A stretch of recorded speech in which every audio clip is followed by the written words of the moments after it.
You slept 8 hours last night. You didn't run a marathon. You didn't move houses or fight anyone. And yet, right now, you are exhausted. Not in your legs, not in your back, somewhere deeper, somewhere you can't quite point to. Here's the part nobody tells you. That kind of tired, it's not laziness, it's not weakness, it's not just stress. Your brain is running a process so energy-intensive that scientists are only now beginning to fully understand what it costs and what it needs to recover. We're living in the most emotionally demanding era in modern history.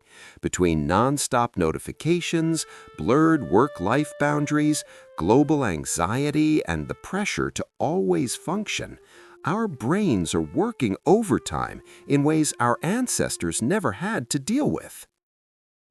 And the tricky part, emotional exhaustion doesn't look like physical exhaustion. You can't see it, you can't ice it, and resting your body doesn't always fix it because it's not your body that's depleted. Welcome to Calm Science, where we take the real neuroscience of how your mind works and translate it into something you can actually use in your everyday life. No jargon overload, no toxic positivity, just honest science delivered like a conversation between two people who actually care about mental health. Today, we're unpacking 3 things: what emotional exhaustion actually is at the brain level, why sleep and vacation alone won't fix it, and most importantly, what your brain genuinely needs to come back to baseline. Let's get into it. Let's start with something almost everyone has felt but couldn't name. You know that moment when someone asks you a totally simple question, "What do you want for dinner?" and your brain just refuses? Like you genuinely cannot generate an answer. That's not dramatic, that's a symptom. Psychologists call it decision fatigue, but what's happening underneath is something more specific.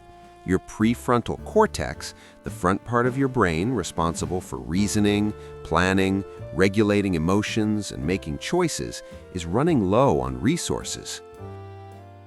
Think of the prefrontal cortex like the CEO of your brain. It's sophisticated, it's powerful, but it is expensive to run. And unlike your legs, which tell you clearly when they're tired, your prefrontal cortex gets quiet. It starts outsourcing decisions to more reactive emotional brain regions. Suddenly, you're snapping at people, crying over small things, feeling numb. That's not you being irrational. That's your CEO clocking out. Now here's where it gets scientifically interesting, and this is the part most people miss entirely. There are actually 2 different types of exhaustion happening inside you, and they need different fixes. The first is physical fatigue, your muscles, your body, your sleep debt. The second is emotional and cognitive fatigue, and recent neuroscience research shows this is driven by a completely separate set of brain mechanisms. A 2024 paper in the Journal of Cognitive Neuroscience described how mental fatigue specifically depletes the prefrontal cortex's ability to regulate emotions, meaning the more emotionally demanding your day is, the less capacity you have to manage how you feel by evening. And here's the micro hook that ties this all together.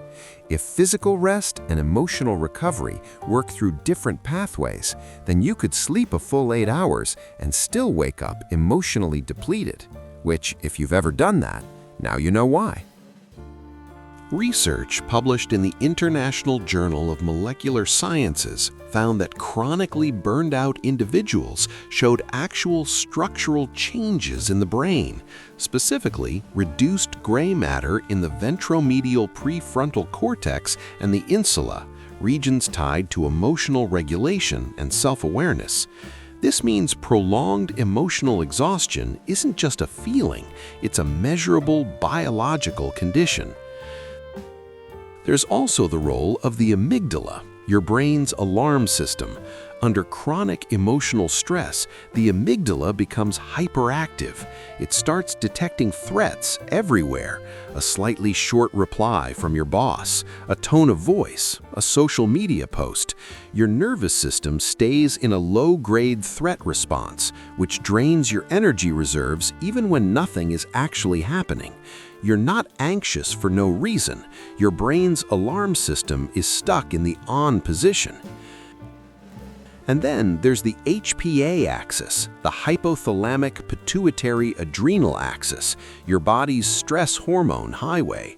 Under prolonged emotional strain, this system dysregulates.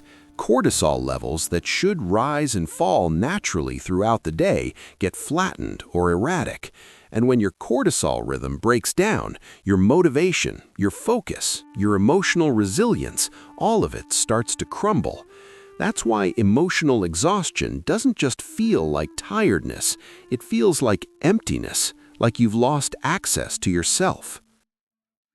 So what does your brain actually need? Not another vacation you spend worrying about work, not just sleep. What it needs is something researchers call psychological detachment, the ability to genuinely mentally disengage from demands. Studies show that people who truly disconnect, not just rest their body but mentally step away, recover their cognitive and emotional resources significantly faster. Even 20 minutes of an activity that absorbs your attention without requiring performance, a walk, music, a hobby, begins to restore prefrontal function. Your brain also craves predictability. One of the biggest hidden drains on emotional energy is uncertainty. When your brain doesn't know what's coming next, it works constantly in the background to prepare for every possible outcome. Building even small, consistent anchors in your day, a morning ritual, a wind-down routine, gives your nervous system a signal that it's safe to stop scanning for threats. And finally, connection. Real, present, low-stakes human connection. Not networking, not performing, just being seen.